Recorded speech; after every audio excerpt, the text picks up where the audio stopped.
Hello! Today we are taking a jazz river cruise on the Steamboat NATCHEZ. We're local to New Orleans and we wanted to show you what it's like if you're considering doing this for the day as well.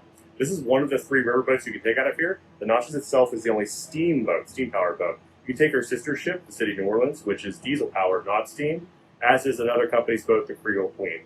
Right, and we are deciding to do the 2 p.m. one. There's also an 11 a.m. option if you want to take the jazz cruise. They also have several different meal options and brunch options as well. So I'm going to leave a link in the description to the version we took and where you can buy tickets online. But there's quite a few different options that you can see in the description. Welcome to World Wanderers. We're Alicia and Will. Come wander the world with us. The paddle wheel boats leave from the riverfront in New Orleans, right along the Mississippi River. It's in a super convenient location near the aquarium, the cruise terminal, the outlet mall, and Jackson Square in the French Quarter. So if you're visiting the city already, this is a really easy activity to add to your day if you want to do a little extra sightseeing and experience New Orleans from the water. Once you arrive, there's a line to purchase tickets if you didn't get them in advance. Or if you already have them on your phone, you can get right in the boarding line. They tell you to show up a half an hour before sailing time, but that's honestly just so they have a chance to take a photo of each group that they'll print and offer to sell you later on the boat. We found that we didn't really need to show up that early, and if you have mobility issues, it seemed like a pretty long time to stand in the heat. The highlight of waiting in line, though, is definitely getting to hear the calliope play. A calliope is basically a giant steam-powered organ that uses whistles instead of regular pipes, and it's one of the most iconic sounds on these old paddle wheel boats. And when I say it's loud, I mean it's loud. We actually live about a half-mile away from the boat, and we can hear it clear as day from our apartment with all the windows shut. So hearing it up close in person is quite the experience.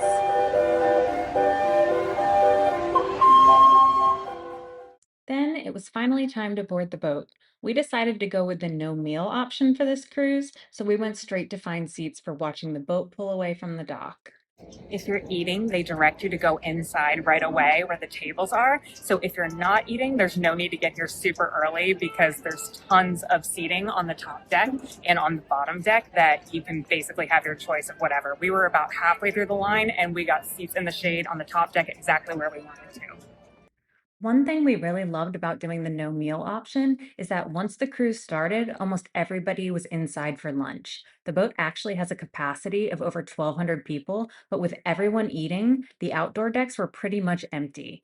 Honestly, it felt like we had the whole place to ourselves for a while, which made the experience more relaxing. Personally, we also just felt like New Orleans has so much incredible Cajun and Creole food already that trying to cram a meal into this experience wasn't really necessary, especially since the food reviews here aren't exactly stellar. Instead, we'd much rather spend the time outside enjoying the views and the atmosphere. They do also have a separate bar area with drinks that were actually pretty reasonably priced for the French Quarter. So you could definitely grab a cocktail or a beer and sit out at one of the tables while you cruise down the river.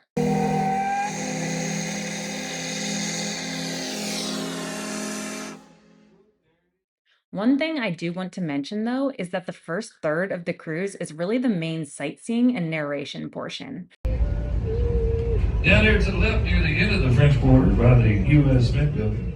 They're constantly talking about the different landmarks and areas you're passing along the Mississippi River, and the narration is piped through the speakers all around the boat. But if you're inside eating during that part, you'll honestly not really be able to see what they're talking about because the windows in the dining room don't offer much visibility. So for us, being outside during that section was definitely the better choice.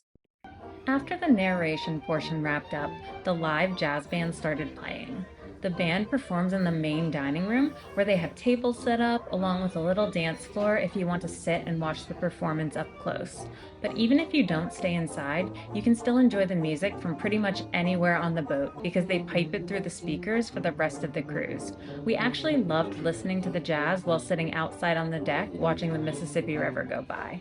At the halfway point, the boat turns around, so you'll get to see the other side of the river as you navigate back towards the starting point. Now is also a really good time to go explore the engine room and learn a little more about how the boat actually works. One thing I thought was really cool is that they don't just hide all of that away. They actually let you walk through and see a lot of the mechanics up close. They have diagrams and labels and information posted around the room explaining what everything does, so it almost feels like a little floating museum. The Natchez is the only steam-powered riverboat left on the Mississippi River. The steam comes from these two boilers right here, you can see. Heats up the water, makes it into steam, and sends it back to the engine room where we're going to next. You can walk in here and see the two reciprocating cylinder steam engines manufactured in the 1920s and then put on the Natchez when it was built in the 70s. These put out about 1,200 horsepower at a whopping 16, that's 16 RPM to turn that paddle wheel in the back there. This was probably one of the highlights of the cruise for me, be able to walk through this old steam engine room.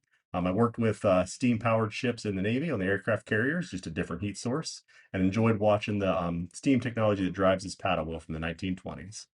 You can also watch the crew actively working while the boat is moving, which makes you appreciate how much goes into operating something like this. Between the giant moving machinery, the sounds of the engines, and the jazz music playing overhead, it really adds to that old school steamboat atmosphere.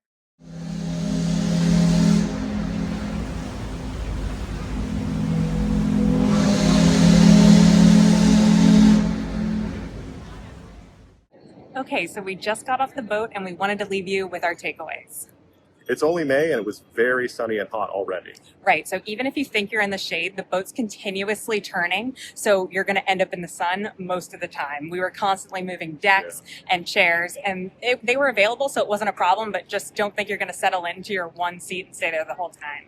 Other than that, the boat was really great. It was a great tour, and we saw a lot of cool things when we were on it. Right, the narrator was really great, and the band was really great as well. So it was definitely worth it, and we had a fun time. If you're looking for other things to do in New Orleans, we definitely would recommend the airboat ride, which I'll link that video next if you want to check it out. Thanks so much for watching, and safe travels.